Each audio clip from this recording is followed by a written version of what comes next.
What's up, everybody? Decent Eddie here. Welcome back. Hey, we had a clean sweep on our picks on Thursday night. That's pretty decent, right? Hey, we have officially hit crunch time of the NFL season. This week, we're taking a look at some massive structural mismatches. But before we get into that, please do me a favor.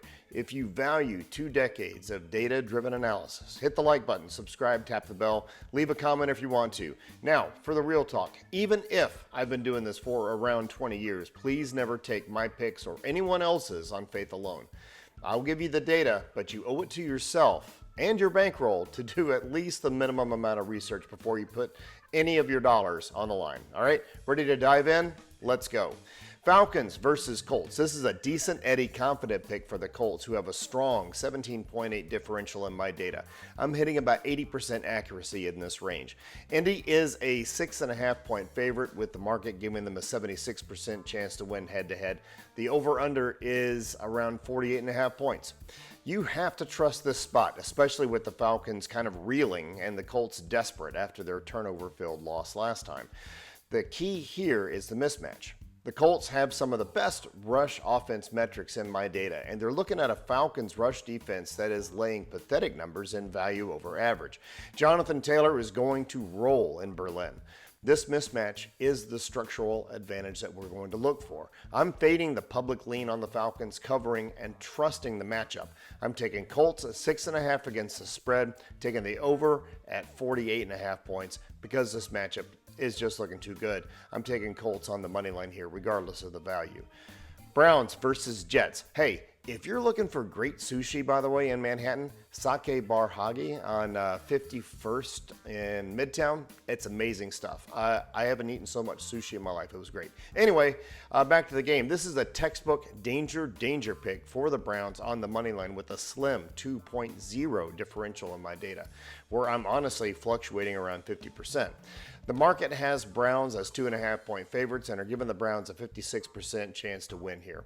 The over-under, 37.5 points. The market is low on this one, just 37.5 points, and I think they haven't gone low enough, to be honest. Why? Well, because the Browns, in spite of their record, have a great defense that ranks extremely high in my metrics, and they are facing a Jets offense that lives and dies by Breece Hall.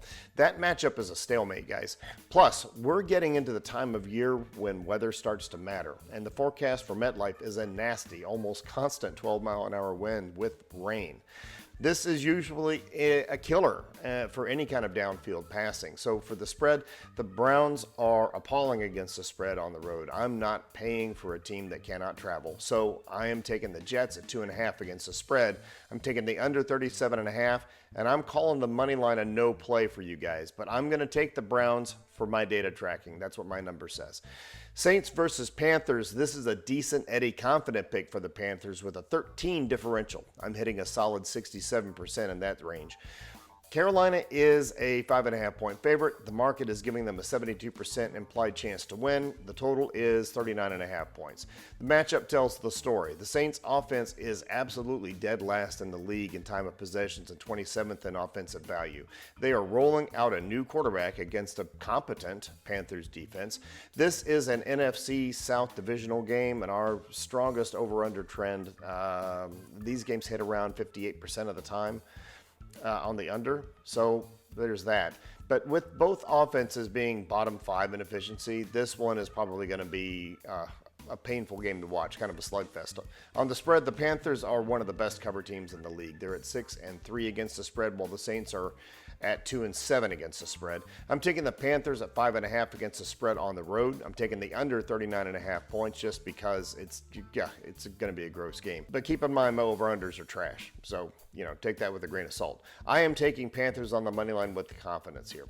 Patriots versus Buccaneers. My data is lukewarm on this one. It's a decent Eddie suboptimal pick for the Bucs with a 6.7 differential, and I'm only hitting about 59% in that range. Tampa Bay is a 2.5 point favorite, giving them a 58% win probability. The total is high, I think, 48.5 points. Now, I think that's a mistake. But as you know, my over-under picks have been kind of off. But the Patriots' run defense is kind of incredible, and the Bucks defense is also great, 7th in total in my data set.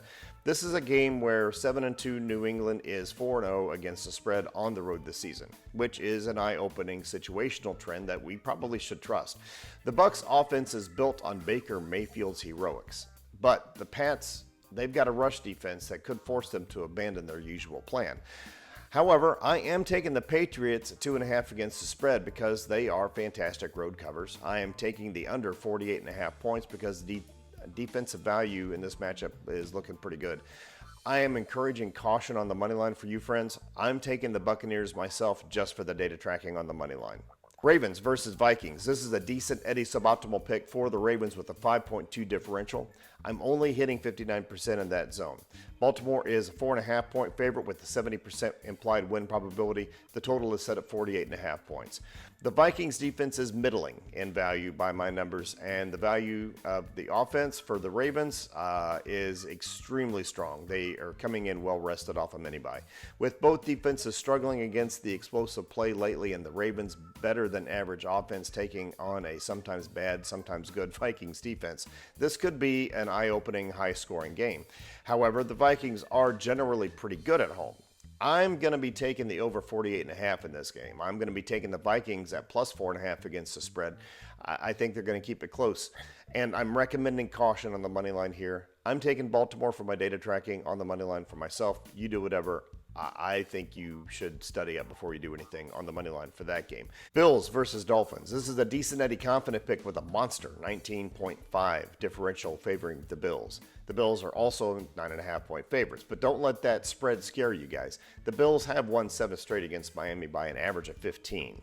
The Dolphins have basically waved the white flag. They've done a round of firings. This is a mismatch where the Bills, they've got a white-hot rush offense. They're going to be going up against the Dolphins' run defense, which is kind of in the basement.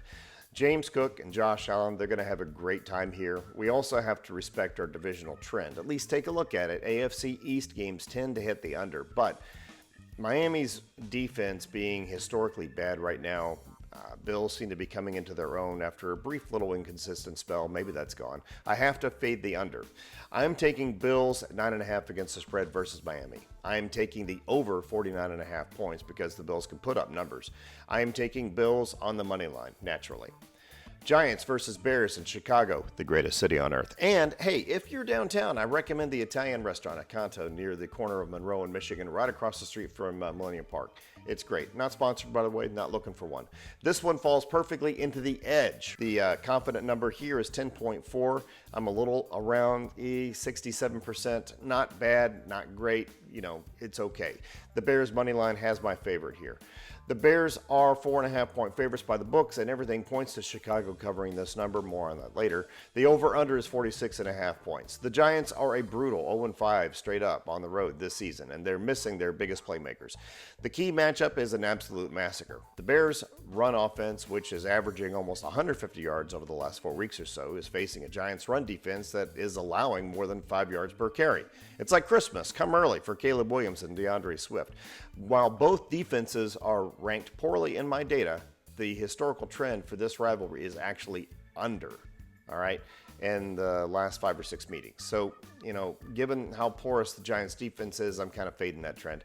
The Bears 4.5 against the spread for me. Bears on the money line as a confident pick for me, and I'm taking the over 46.5 in this game.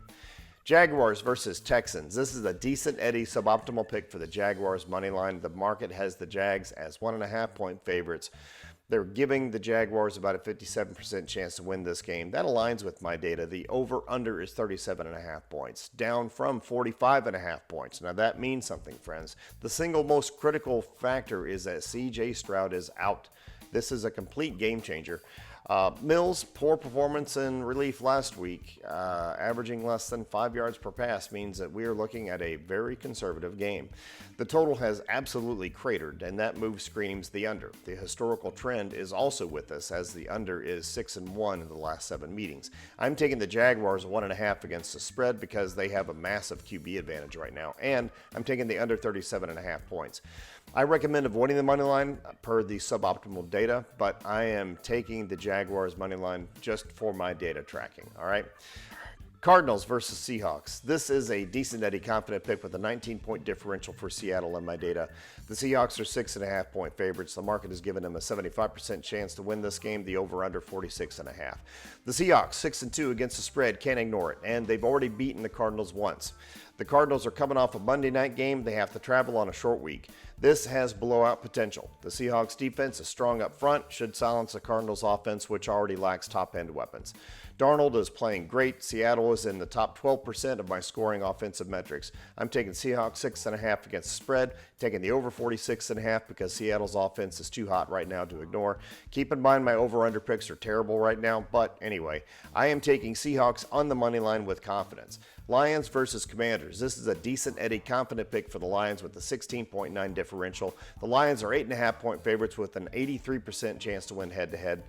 The over-under, 48.5 points. This is a perfect get-right spot for Dan Campbell's team coming off an unexpected loss. Since 2022, Campbell's Lions are at perfect 100% against the spread after a home loss.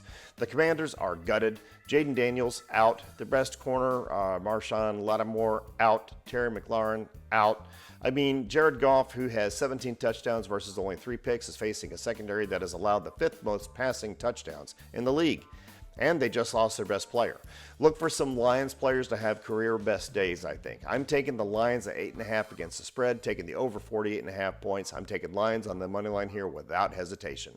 Rams versus 49ers. This is a decent Eddie suboptimal pick for the Rams. The market has the Rams as 4.5-point favorites and are giving them a 69% chance to win head-to-head. The over-under, 49.5. Mac Jones is starting again with Brock Purdy still limited. Mac is, for the 49ers, he's not Stafford for the Rams, who is playing at an MVP level right now. 16 touchdowns, 0 interceptions over his last 5 games. Stafford's doing great work. The Rams are clicking, averaging 34 points over the last 3 wins. 49ers defense is banged up and just don't have the bodies to handle Stafford and company twice in a season, I think. We know the 49ers are 8 straight covers as dogs versus the Rams, but that incredible streak ends today, I think. I'm taking the Rams 4.5 against the spread and the over 49.5. I would normally recommend caution on the money line for the Rams with this being a suboptimal number. But the data is a collection of past information, and the news of the day in this matchup kind of trumps that. I'm taking Rams on the money line, and I think you can too. All right. This is the decent Eddie game of the week. Steelers versus Chargers on Sunday night. This is the decent Eddie danger pick for the Chargers with a 0.2 differential, almost nothing. The Chargers spread has closed from 3 down to 2.5.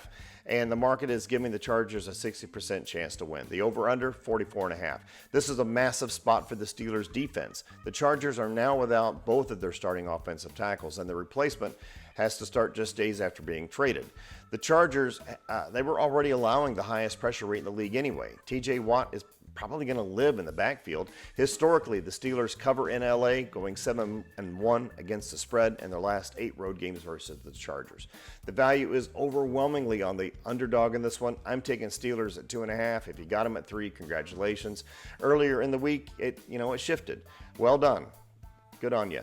I'm taking the over 44.5 because, this has the makings of an AFC Classic shootout. I am taking the money line as a no play for the Chargers. I'm only doing it for my data tracking. I don't recommend it to you guys. Eagles versus Packers on Monday night. This game is a runner-up for the game of the week, and it's a good one. This is a decent Eddie suboptimal pick for the Eagles with an 8.9 differential on my data. The market has the Packers as 2.5-point favorites and are giving the Packers a 58% chance to win. The over-under, 44.5. When the market and I don't agree on a favorite, I got rules about that. Green Bay could still be in a stupor after their surprising loss last week, or they could not be. They could be all fired up. Who knows? But they just lost tight end Tucker Kraft to a season-ending injury. That's going to matter. They've covered only 1 of their last 6 games. Meanwhile, the Eagles, they're 80% against the spread in the last 10 road games, just beefed up their defense in a big way. Jalen Hurts is playing incredibly clean football. Their bye week, they had some rest. Eagles are set to march into Lambeau Field and win this game, proving the market wrong, I think. I'm taking the Eagles at 2.5 against the spread. I'm going with the over 44.5 because the trend is high. I'm cautious on the money line, but I am taking the Eagles here just for my data tracking. And that's it, friends. All right, parlays. If you stick Caleb Williams getting 200 plus yards passing with Zay Flowers getting 40 plus yards receiving and Garrett Wilson getting 30 plus yards receiving, your win probability is about 54%. Or you could do Juwan Johnson getting 20 plus yards receiving, Woody Marks getting 20 plus yards rushing, Hubbard getting 10 plus yards rushing. That puts your win probability around 53%. I will always endorse a 3-leg parlay, provided you keep your odds between negative 400 and negative 450. If you do that, your probability is going to stay above 51%. But regardless of what you do with parlays, I never recommend more than a 3-leg parlay due to the risks of combined probabilities. Do not spend more than 10% of your bankroll in total across all your wagers in a day. Do not chase losses. And if you need help with a gambling problem, check out my channel's description. All right, thanks for watching, guys. Hey, if you found this helpful, please hit like, subscribe, tap the bell, get my picks early enough to do your own research. Follow me at Decent Eddie Picks on Instagram, Facebook, X, Decent Eddie Picks, spelled P-I-X. TikTok, you can see me there too. I post updated team grades there from time to time, last minute thoughts if I have them, in-game thoughts when I have them. But hey, let's see what happens. This is Decent Eddie signing off. Have an awesome day.